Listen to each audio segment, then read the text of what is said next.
The Last of Us Part 2 is a game which depicts harsh realities and is also a game which forces us, the viewers, to pick a side in these cruel events. Hello YouTube, my name is Milan and today I'm going to do a digital painting of Joel from The Last of Us Part 2. I'm going to show you my process and comment on how each part went. So if this sounds interesting, then let's hop into it. So I began with the line work. This gave me the outlines of Joel and all the details in the face and body. I started with the eyes being as accurate as possible, however it was a little tricky because in all the digital paintings I did, the eyes weren't as shadowed and small as this. After that I moved on to the eyebrows. When I drew both in, I looked back at the right eyebrow and it looked weird, so I tried to change it, but each attempt made it worse, so I stuck with the original eyebrow sketch. Next, I had to draw in all of Joel's old man wrinkles. I decided to use a thin line weight so I don't overpower the other features. It was a little tricky because my brain wanted to draw in every little wrinkle, but I didn't want to create a very realistic painting. I wanted to recreate Joel in my own animated style. So I did get a little frustrated here, but I pushed on trying not to be too reckless. Next up was the nose. It was fairly straightforward and I did it with ease. The lips were interesting because I had to keep in mind that Joel's cool beard would be affected. So once the lips were in, I started the beard and I had to force myself not to get too detailed because it would stray away from my goal. I increased the line weight a little to create that distinction of a thick beard versus the skin.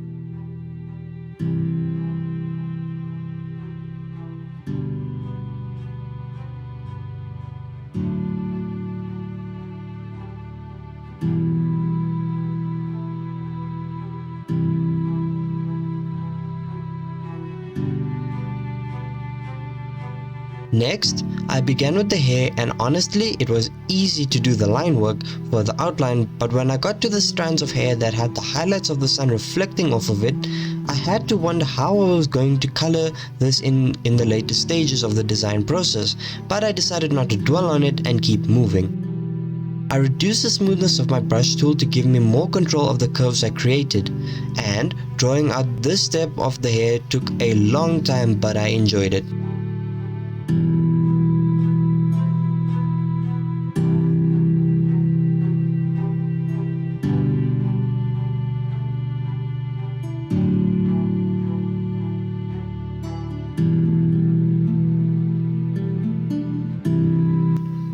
Lastly, for the line work, I drew in Joel's clothing, and honestly there isn't much to say except that I had to follow the outlines and draw in the crease lines on the fabric.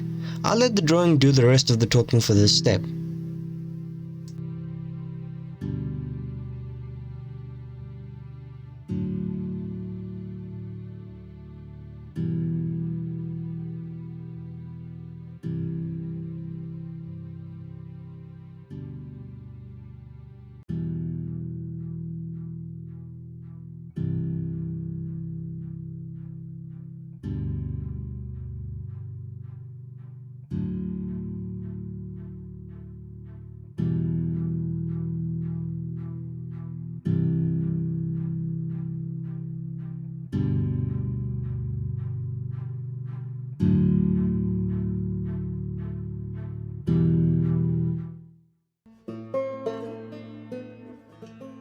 With the base colors, I started with the skin and I tried to create a generic skin color, not going too dark because I will cover that in the next step.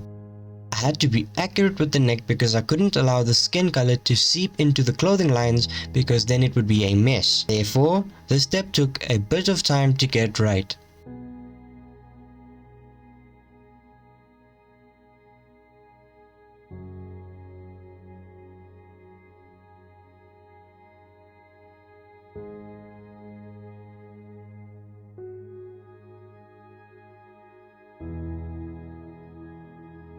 Next, I moved into the color of the hair and I used the eyedropper tool like I did for the skin and played around with the colors to get this nice brown that you see. Laying down the colors was fairly straightforward, except I couldn't reach the fine ends with the paintbrush tool, so I had to use the pen tool to fill in those small areas.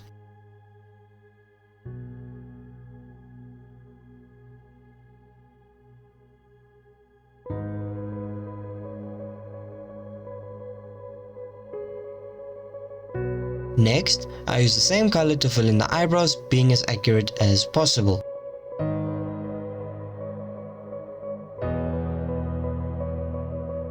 After that, I picked out the color for the beard and started filling in the beard with the pen tool. If I was too detailed in the previous step, then filling in this would be a nightmare.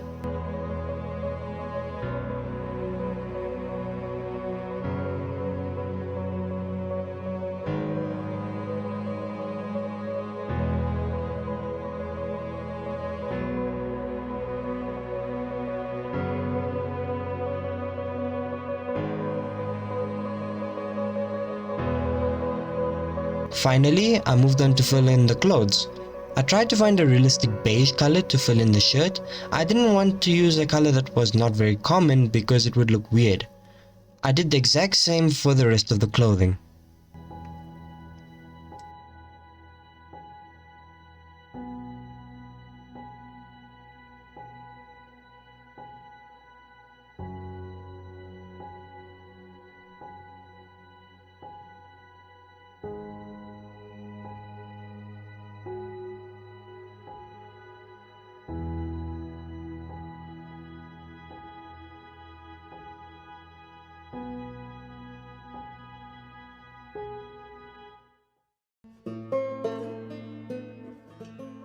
With the shadow overlay, I used a reference image which I played around with to give me a guideline of all the shadows and the layering system.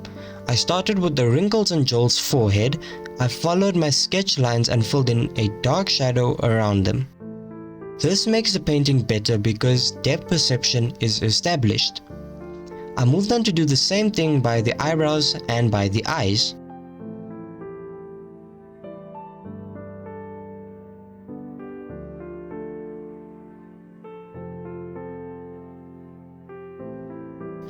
I also had to create the shadows created by the hairs falling into the face, which merged with the shadows on the nose.